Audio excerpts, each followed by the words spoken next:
വേല നടക്കട്ടും.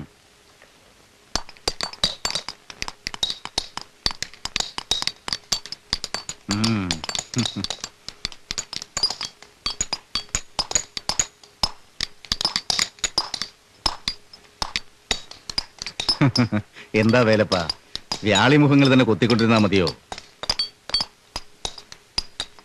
ദേവരൂപങ്ങൾക്ക് വേണ്ടിയും ഉള്ളി ചലിപ്പിച്ചുകൂടെ? അണ്ണനിക്ക് അവരുടെ മുഖം കൊത്തിട്ടാ ரொம்ப ഇഷ്ടം.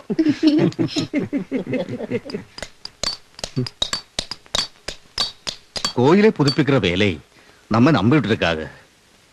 இந்த சிலைகளை தொடர பாக்கியம் கிடைத்ததே பெரிய புண்ணியம். ஆனால் പൂർത്തിയാവാൻ ഏറെയുണ്ട്. ശംഭുവിനെ കാണുന്നുമില്ല. അതെങ്ങനാ? ബലിയിടയിലും പിണ്ണം വെക്കലിനും അല്ലേ നേരെ ഉള്ളൂ. ഭർത്താവ് ഭാര്യയ്ക്ക് ശ്രാദ്ധം നടത്തുക ഇതെവിടത്തെ പതിവാ?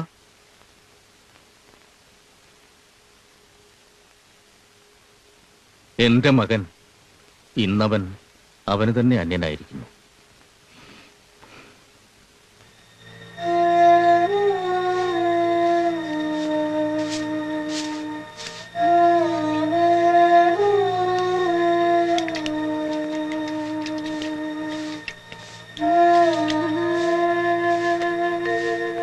ஆம்பளைன்னா இப்படித்தான் இருக்கணும்.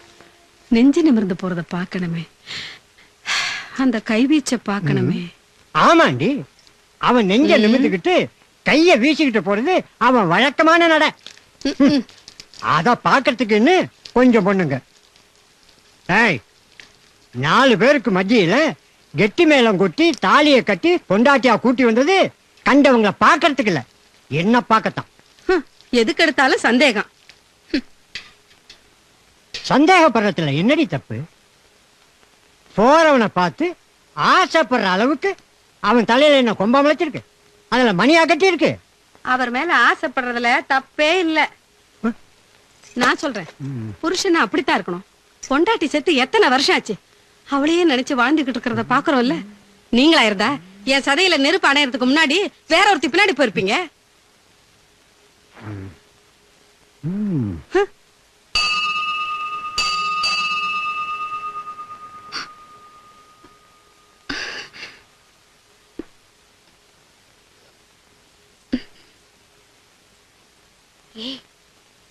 வராரு பாரு.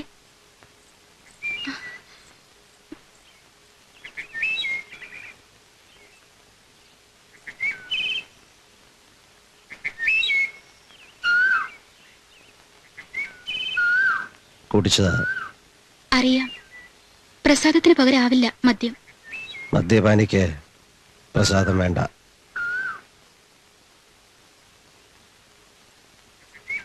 ഞാനും ആ വഴിക്കാ. ഞാൻ ആ വഴിക്കല്ല.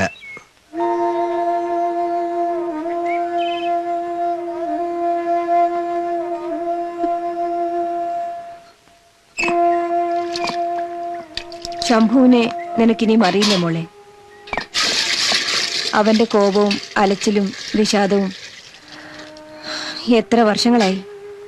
ക്ഷേത്രസന്നിധിയിൽ നൃത്തമരങ്ങേറാൻ വന്ന പെൺകുട്ടിയുടെ സ്ഥാനമാനങ്ങളോ ബന്ധുബലമോ എന്റെ മോൻ അറിയാതെ പോയി. കല്ലിൽ കവിത കുത്തുന്നവനാണ്, വേറൊന്നും തനിക്കറിയണ്ടെന്നും പറഞ്ഞ് അവളും അവന്റെ കൂടെ ഇറങ്ങിപ്പോന്നു. അതിന്റെ പേരിൽ എന്റെ കുഞ്ഞുങ്ങൾ നൽകേണ്ടി വന്ന വില അറിയാമേ. ഭാര്യ മരിച്ചിട്ട് വർഷം എത്രയായി. അതിനിടയിൽ ഒരു നിമിഷം പോലും മറ്റൊരു സ്ത്രീ ആഗ്രഹിക്കാത്ത മനസ്സ് അദ്ദേഹത്തിന്റെ ആ തപസ്സാണമ്മേ. ആ തപസ്സിളക്കാൻ നിനക്കാവില്ല മോളെ. ഒരു തപസ് അതുകൊണ്ടിരുന്നിട്ട് എന്താ പ്രയോജനം? ഒന്ന് പതുക്കെ. എന്തിന് പതുക്കെ? ഇനിയിപ്പോ അവളെന്തും പറഞ്ഞിരുന്നിട്ട് എന്താ കാര്യം? എന്നും ഇങ്ങനെ ഒറ്റയ്ക്ക് നടന്നാ മതിയോ? 4 കുറെ ആയില്ലേ? മറ്റൊരു വിവാഹം അതൊട്ട് സമ്മതിക്കത്തുമില്ല. അമ്മയെങ്കിലും എന്നെ മനസ്സിലാക്കണം. അമ്മയുടെ മുമ്പിൽ അവൾ ആദ്യം വന്നത് ഓർമ്മയുണ്ടോ? പ്രതാപികളായ ബന്ധുക്കളുടെ എതിർപ്പ് പോലും വകവയ്ക്കാതെ എനിക്ക് വേണ്ടി എല്ലാം ത്യജിക്കാൻ അവൾ തയ്യാറായില്ലേ? ഒടുവിൽ അവരിൽ നിന്നുള്ള അപമാനം സഹിക്കവയ്യാതെ എന്റെ ഉമ്മ കാവേരിയിൽ ജീവനൊടുക്കി.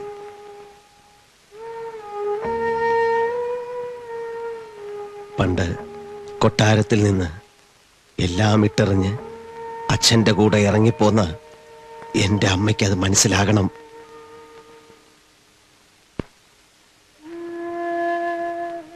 നീ ഈ കുടുംബത്തിന്റെ അവസാന കണ്ണിയാകുന്നത് കാണാനുള്ള കരുത്ത് ഞങ്ങൾക്കില്ല.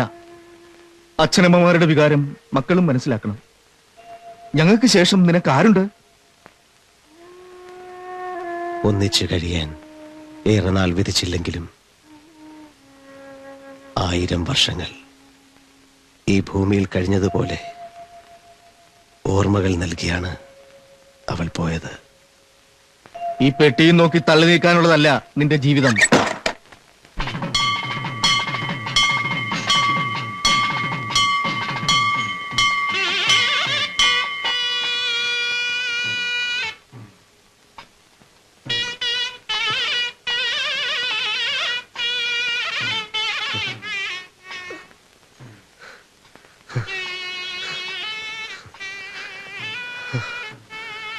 നിർത്തൂ, മതിയായില്ല. ഈ ക്ഷേത്രമുറ്റത്ത് അവളുടെ പാദസ്പർശമേറ്റ എല്ലായിടവും എനിക്ക് ശയനപ്രദക്ഷിണം ചെയ്യണം. ആ ചിലങ്കനാദം ഈ തിരുമുറ്റത്തെങ്ങും ഞാൻ കേൾക്കുന്നു.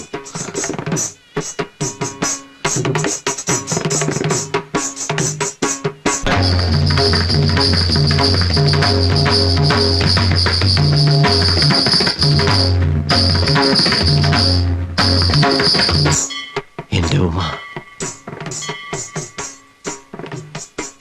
നൃത്തമണ്ഡപത്തിൽ അരങ്ങേറ്റം കുറിച്ച നാൾ ഈ ക്ഷേത്രത്തിന്റെ എല്ലാ കവാടങ്ങളിലും അവൾ ലയഭംഗിയോടെ ചലിക്കുന്നത് ഞാൻ കണ്ടു.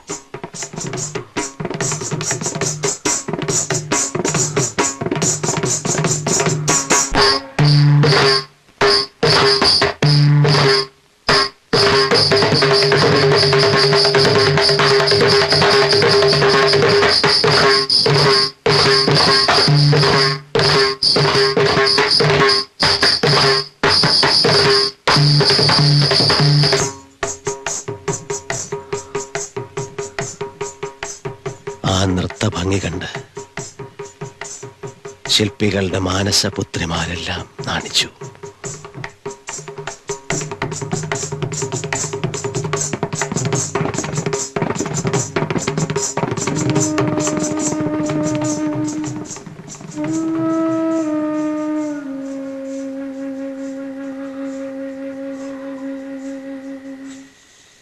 സംഗതി കുഴയുമെന്നാ തോന്നുന്നത്. എങ്ങും ഒരു മലയാള അക്ഷരം കാണുന്നില്ല. കവലയിപ്പെട വേണ്ട. പാട്ടും നൃത്തവുമായി ഞാൻ ഈ തമിഴ്നാട്ടിൽ കുറെ കറങ്ങിയിട്ടുള്ളതാ. പക്ഷെ അന്നൊക്കെ എന്തൊരു ആൾക്കൂട്ടമായിരുന്നു. അയ്യാ എന്നാങ്ക ഇങ്ങ വാ.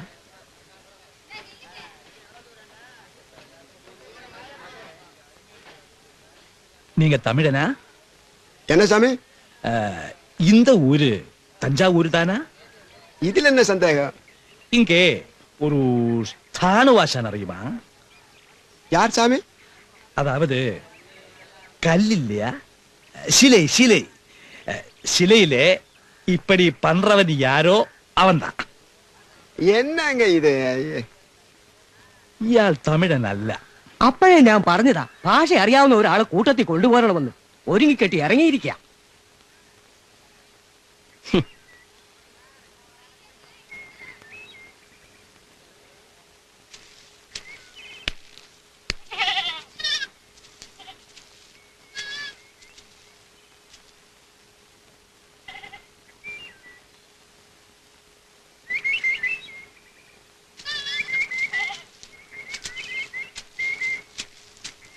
ஐயா பெரிய அவர்களே வணக்கம். இந்த ஊரிலே അതായത് ഇവിടെ എവിടെയാ ഒരു സ്ഥപതി താമസിക്കുന്നത്? ഏത് സ്ഥപതിയാ കാണേണ്ടത്? മലയാളിയാണല്ലേ? മലയാളവും അറിയാം. ആരെയാ കാണേണ്ടത്? കേരളത്തിൽ നിന്നും വന്ന ഒരു സ്ഥാണുവാശാൻ, ക്ഷേത്രമൊക്കെ പണിയുന്ന. സ്ഥാണുവാശാൻ? അതെ. ബ്രഹ്മാവിഷ്ണു മഹേശ്വരന്മാരെ കൃഷ്ണശിലയിൽ ആവാഹിക്കുന്ന അമാനുഷിക പ്രതിഭ. അവിടെ ശില്പികളുടെ ഗ്രാമമുണ്ട്. ബൃഹദീശ്വര ക്ഷേത്രത്തിന് സമീപം. ബൃഹദീശ്വര ക്ഷേത്രം ചോളരാജാക്കന്മാരുടെ കാലത്ത് പണി കഴിപ്പിച്ചതാ ഈ ക്ഷേത്രം.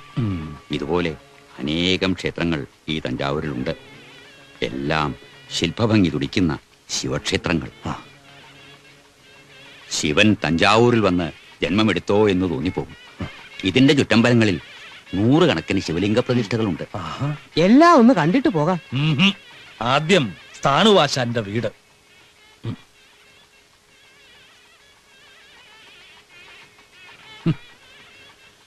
ശിവ ശിവ.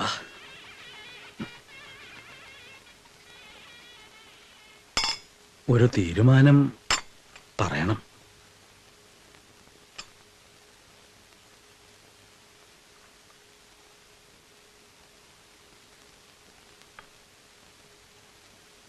കൊട്ടാരം വക ക്ഷേത്രം തമ്പുരാട്ടി നാട്ടുകാർക്ക് വിട്ടുതരുമ്പോ ഒരു വ്യവസ്ഥയുണ്ടായിരുന്നു.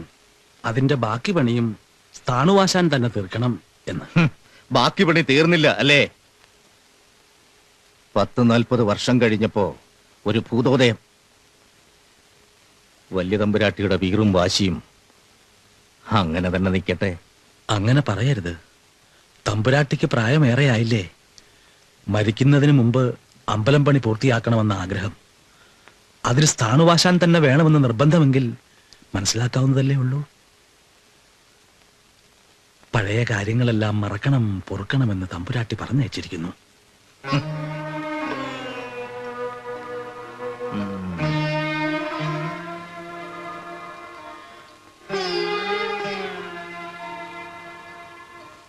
ക്ഷേത്രം പണിയാൻ ചെന്ന ശില്പി മകളെയും കൊണ്ട് ഒളിച്ചോടുക, ക്ഷേത്രം അപൂർണമായി കിടക്കുക. അമ്മ തമ്പുരാട്ടിയുടെ അവസ്ഥ മനസ്സിലാകും. പഴയ വൈരാഗ്യം തമ്പുരാട്ടി മറന്നാലും പെങ്ങളെയും കൊണ്ട് നാട് വിട്ടതിന്റെ പക ഭദ്രൻ തമ്പുരാൻ മറന്നു കാണില്ല. അതോ പുനർനിർമ്മാണത്തിന്റെ കാര്യത്തിൽ നാട്ടുകാരോടൊപ്പമുണ്ടോ? അതൊരു പ്രശ്നാവില്ല. അതെ, തമ്പുരാനും അമ്മ തമ്പുരാട്ടിയുമായി പിണക്കത്തിലാണ്. കൊട്ടാരത്തിൽ നിന്ന് മാറിയാണ് താമസവും. ഭദ്രന്റെ മകൾ മുത്തശ്ശിയോടൊപ്പം ഉണ്ട്. എന്റെ ശിഷ്യയുമാണ്. 4 ചുവട് ഞാൻ പറഞ്ഞു കൊടുക്കുന്നുണ്ട്. എന്തൊരു അകാര സൗഷ്ഠവം, എന്തൊരു മെയ്വഴക്കം. ചോള സമ്പ്രദായത്തിൽ അങ്ങ് തുടങ്ങി വെച്ച ആ ക്ഷേത്രം വേറെ ആരാണ് പൂർത്തിയാക്കാൻ? എനിക്കിന്ന് പഴയ പോലെ ആരോഗ്യമില്ല. വിഗ്രഹങ്ങളുടെ സൂക്ഷ്മഭാവങ്ങൾ രചിക്കാനുള്ള ഏകാഗ്രത കിട്ടുന്നുമില്ല. മനസ്സ് ചലിക്കുന്നിടത്ത് ഉളി എത്തണ്ടേ? തടസ്സം പറയരുത്. എന്റെ ഇപ്പോഴത്തെ പരിമിതികൾ നിനക്കെങ്കിലും അറിയില്ലേ? അറിയാം. വർഷങ്ങൾക്ക് ശേഷം അമ്മയ്ക്കുണ്ടായ ഈ മനമാറ്റം നമ്മൾ ഒഴിഞ്ഞു നിൽക്കണോ?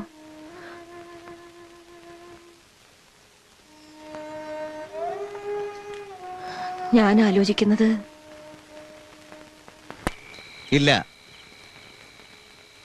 ആ നാട്ടിലേക്ക് ഇനി ഇല്ല എന്ന് വർഷങ്ങൾക്ക് മുമ്പ് എന്റെ ഇളം മനസ്സ് തേങ്ങലോടെ പറഞ്ഞത് അമ്മ മറന്നു. കൊട്ടാരത്തിൽ നിന്ന് ആട്ടിയിറക്കിയപ്പോൾ അമ്മയുടെ കണ്ണുകൾ നിറഞ്ഞു നിന്നതും ആ നനവിൽ ബന്ധങ്ങളുടെ വേരുകൾ ഇളകിപ്പോകുന്നതും ഞാൻ കണ്ടു. ഓർമ്മകളെന്ന് പറഞ്ഞ് തള്ളരുത്. രാജകീയ പ്രൗഢിക്ക് മുമ്പിൽ കരിയില കണക്കെ പറന്നു പോകുന്ന വ്യക്തിത്വമേ എന്റെ അച്ഛനുള്ളൂ എന്ന് പരിഹസിച്ചു വിട്ടില്ലേ ശില്പികളെയും ശില്പങ്ങളെയും ആരാധിക്കുന്ന ആ രാജകുടുംബം? അത് തിരുത്താൻ അവിടെ നിന്നും വന്ന അംഗീകാരമായി കരുതിക്കൂടെ? ആർക്ക് വേണം ഈ അംഗീകാരം? ക്ഷേത്രം പുതുക്കി പണിയണമെന്ന് വന്നപ്പോ ബന്ധങ്ങൾ തേടി വന്നിരിക്കുന്നു. ബന്ധങ്ങളിൽ നിന്നും വിട്ടുപോകാൻ ആർക്കും സാധ്യമല്ല. മുത്തശ്ശി, അമ്മാവൻ, തറവാട്, ഇതെല്ലാം മുജ്ജന്മ ബന്ധങ്ങളാണ്, സുഹൃതങ്ങളുമാണ്. സുഹൃതക്ഷയം എന്ന് പറഞ്ഞതും ആ നാവ് കൊണ്ടാണ്. അത് മറക്കണ്ട. മറന്നിട്ടല്ല. ഈ തഞ്ചാവൂരിലെ ക്ഷേത്രങ്ങളും ശില്പങ്ങളും അതിന്റെ ചുറ്റുപാടുകളും മാത്രമായി ഞാൻ ഒതുങ്ങിക്കൊള്ളാം. എനിക്കത് മതി, ധാരാളം. നിൽക്ക്.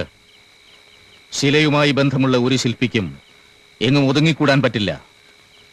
പ്രപഞ്ചം മുഴുവൻ അവന്റെ പണിശാലയാണ്. ശില്പവൃത്തി നമ്മുടെ കുലത്തൊഴിലും മുടക്കാൻ പാടില്ല. തുടങ്ങിവെച്ച പണി ചെയ്തു തീർത്തേ പറ്റൂ. നിനക്ക് വയ്യെങ്കിൽ ഞാനതിന് ബാധ്യസ്ഥനാണ്.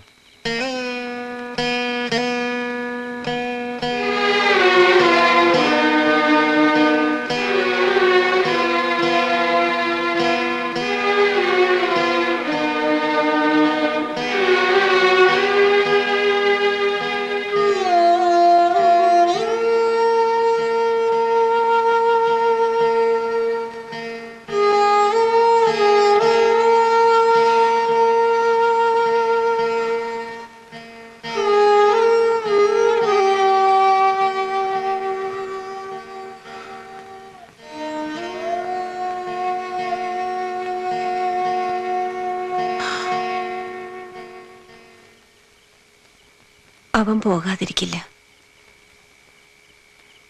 പോകും.